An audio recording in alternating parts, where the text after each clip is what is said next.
So right about now, my camera's telling me I'm running low in storage space. So I will tell you the story of a gentleman. A gentleman is one who at all times tries not to place any harm or dissent on any person, place, or thing. And I learned many years ago about being a gentleman in country clubs and also my upbringing in Roman Catholicism and my parents. And I don't know how this looks, but I was in a bar on 9th Avenue called Dalton's about 10, 12, 15 years ago. And I started drinking with this lady who was obviously a lady of class, and she had been at a Broadway play, and she had lost her group. And we came from the same town in northern New Jersey, and I said, look, you're from there, I'm from there. I have an obligation now. You have latat, you touched me. I'm going to get you home. So we had a couple of drinks, and the whole time, you know, there's all these hotels in New York, and you just take this drunk girl home, but you can't. I said, call your husband up. I'm going to give him my name and who I am and who I work for, so he knows I will get you on the bus at Port Authority so you can get home. And a few times in my life, you know, when you're younger, you know, you're hanging out in the streets of New York in your 70s, your 80s, you're not that mature, but after you're a person of business, you learn. You know, it actually happened to my esposa, my wife once, called me up. I'm stuck at the Marriott, whatever, the round building, Times Square, and I missed my bus. He said, I'll be right there. And there's an hour and a half drive. So that's like I'm talking to some guy in a bar. I said, stay in the bar. Whatever you do, stay in the bar. Do not leave with the guy.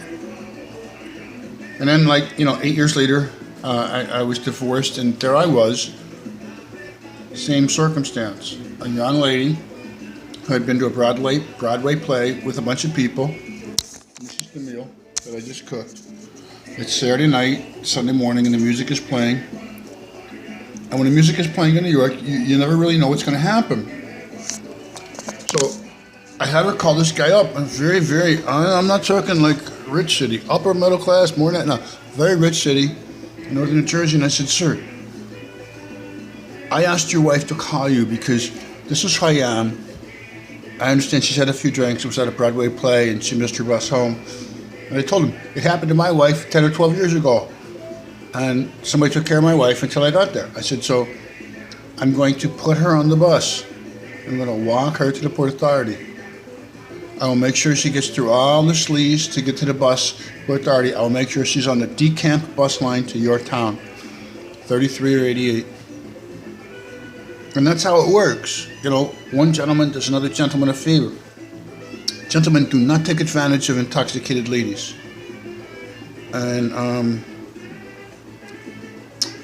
about 3 years ago, I was running a hotel in New York City, and this young lady that was my assistant manager, she was the front manager of my department, and I was her boss. She called me up late at night, and she was in tears, and she apparently had had an all-night experience coming home from the disco. And I said, look, you're 24, you're in a disco all night in New York. I don't want you to come to work. She said she had 4 flats, and I believed her, because I've hit a few walls in my life driving home when I shouldn't have been. And I said, look, your work is so good. You're such a wonderful person. My responsibility is to your father, to my corporation I work for, to my friends, and to you. Don't worry. Get a cab, get home, you'll have a job, take a day or two if you need it, get your car fixed.